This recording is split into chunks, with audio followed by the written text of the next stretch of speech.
On a été informé par Taliki. Automatiquement, j'ai ordonné les 2 barrages. Barrage à partir de Mafrenya et vers Kindia. Donc nous avons mis du barrage automatiquement et on a commencé à contrôler. Le véhicule est venu jusqu'ici au commissariat central. En face, il est garé. Il s'est retourné vers Todiron. Mais il a trouvé que le barrage est beaucoup meublé, il ne peut pas. Il s'est retourné, il va vers Kindia. Automatiquement, ils étaient 3 là-dedans. 2 étaient derrière, le chauffeur était seul devant. Dès qu'ils ont vu nos forces de défense et de sécurité, c'est-à-dire patrouille, les 2 qui sont derrière, ils ont sauté. Ils sont en armes. Ils sont en armes, ils ont parti. C'est un édifice connu par BRI. Comme on a su, quand il a été interpellé au barrage, conduisait au commissariat central, j'ai appelé BRI. Dès qu'ils ont vu, ils dit non, c'est un édifice, ça on connaît.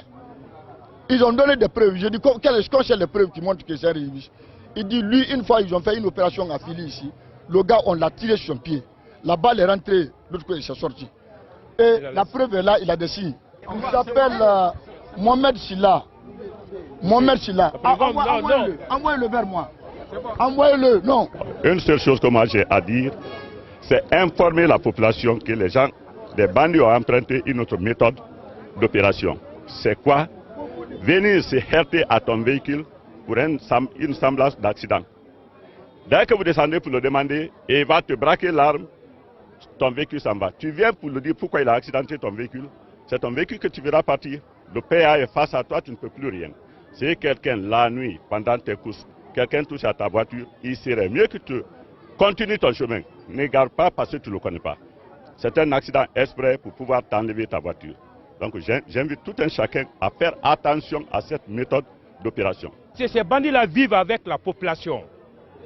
Donc, quelle qu'en soit la force de défense et de sécurité et les moyens mis à leur disposition, si la population ne coopère pas avec nous, on ne pourra rien.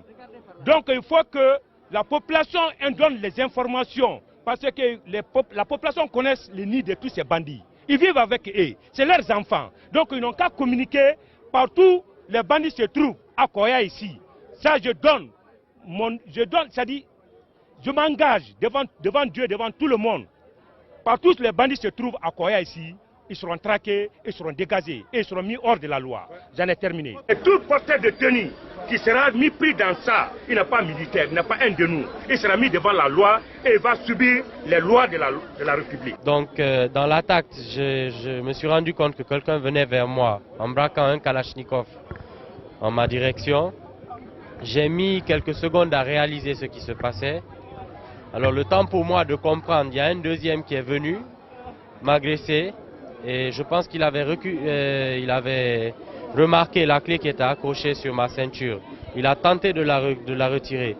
Par réflexe, j'ai essayé de retenir la clé. J'ai réagi sans réfléchir. Alors dès que j'ai essayé de prendre la clé, le deuxième a soulevé la calache et m'a frappé avec la crosse sur la tête. Je n'ai pas perdu connaissance, je me suis retourné vers celui qui avait la calache. Je l'ai vu charger l'arme.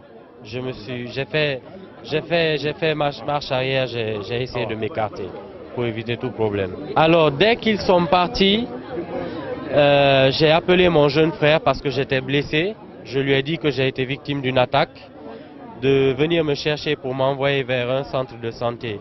Et entre-temps, il a parlé à ma famille qui a eu le temps d'appeler les connaissances qu'on avait pour informer de la situation. Alors, la première chose avant de lancer un appel, je veux déjà dire merci et féliciter l'efficacité dans l'exécution. Je ne m'attendais pas à retrouver le véhicule aussi vite et je suis vraiment impressionné. Ensuite, comme vous le demandiez, l'appel que j'aurais à lancer, c'est que je pense sincèrement qu'il faut qu'on fasse un exemple de ce genre de cas.